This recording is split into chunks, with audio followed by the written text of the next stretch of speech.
المظاهرات. ننزل نواجه مين؟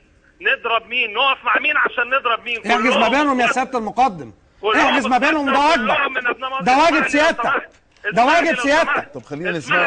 واي شرطه في العالم هتقف تقول لحضرتك ده واجب سيادتك. لا دي واحده يا استاذ المقدم، دي ده واحده واجب عايز اسمعها من فضلك. استمع لو سمحت. اتفضل يا اتفضل. انا بقولها لك اهو. انا بقول لحضرتك اتفضل. نبض ضباط الشرطه زمايلي اللي واقفين هنا كلهم بكره نقدم للعداله مين اللي حرض على نزول الشارع وتوليع الشارع بالمنظر ده.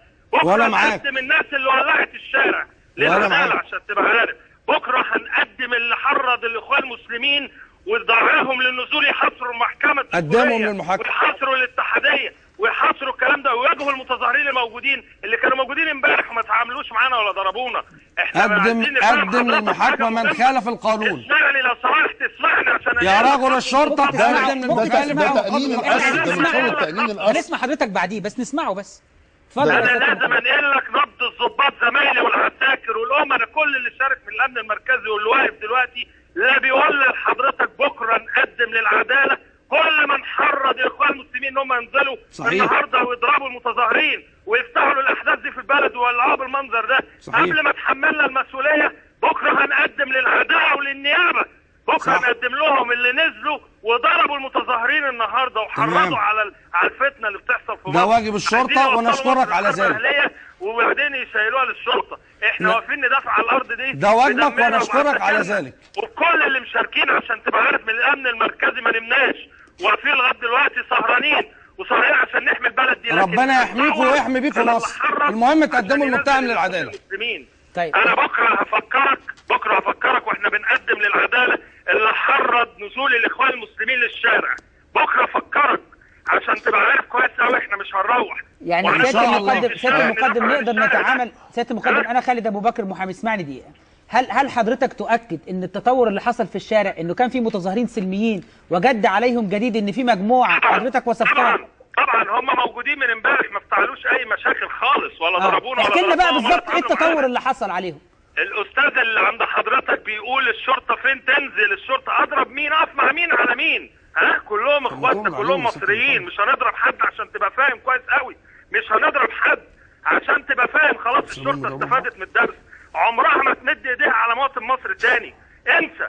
لكن هنقدم للعداله اللي حرض على نزول الاخوان النهارده، ودم الناس اللي ماتت النهارده ده هيدفع وهيدفع غالي عشان تبقى فاهم، هيدفع غالي. وبكره هفكرك النيابه العامه نيابه حياديه في مصر ومش هتسكت طبعا، وهنجيب الدليل عشان تبقى فاهم على اللي نزل الاخوان المسلمين النهارده وعلى اللي نزل الاخوان المسلمين يحاصروا المحكمه الدستوريه وعلى اللي نزل الاخوان المسلمين يفتعلوا مشاكل في الشارع.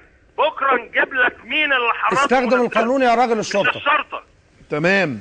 انا بفهم حضرتك يا استاذ معتز لو سمحت انا ليا رجاء اخير بنقوله لك باسم ضباط الشرطه زمايلي. احنا ما نمناش بقالنا يومين دلوقتي. الرساله الاخيره لو سمحت توجهها لسياده الرئيس. يا سياده الرئيس هدي البلد، الشرطه مش هتدفع فواتير حد عشان تبقى عارف، الشرطه هتحمي الناس مش هتضرب الناس. تمام. مش هتنزل مع حد عشان تضرب حد. الشرطه عمرها اتعلمت الدرس خلاص. الشرطه النهارده هتحمي المواطن، مش هتحمي حد ولا هتحمي نظام ولا هتحمي حكم. الشرطه هتحمي الشارع وهتحمي المواطن. وكل من حرض على نزول الاخوان المسلمين عشان الاحداث دي توصل المنظر ده والناس تموت بالمنظر ده هيتحاسب وهيتحاسب حساب عسير. وبكره افكرك التاريخ هيكتب كل ده، التاريخ مش هيرحمهم عشان تبقى عارف، وهيثبت في يوم من الايام ان الشرطه كانت واقفه عشان تحمي المصريين مش عشان تضرب مصري ولا تضرب غاز على حد. طب كابتن وليد معلش انا ليا سؤال ليك لو سمحت. اتفضل. واضح انك انت يعني كلامك صادق جدا، واضح انك انت غيور جدا على المواطن المصري انك انت المفروض تحميك. هل انت من مهامك انك تنزل تفض ما بين المعسكرين او اللي بيتخانقوا دول، ولا انت مهامك تأمين القصر بس؟ لا انا من مهامي فعلا، بس في اللي بينفخ في الكير يا استاذ معتز، في اللي بينفخ في الكير، في اللي بيدفع بمجموعات اسلاميه تنزل الشارع وتواجه وتضرب. احدي بين فصيلين ازاي وافصل بينهم ازاي؟ وفي من ينفخ في الكير، في من اللي بيلازق استاذ الوزير قالها، في من ينفخ في الكير. انا ازاي افصل بين فصيلين النهارده في اشتباكات وفي من ينفخ في الكير؟ لازم وبمنتهى السرعه.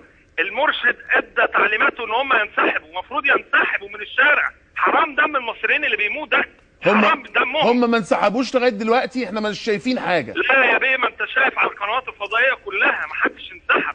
احنا واقفين مش عارفين نقف مع مين عشان نواجه مين.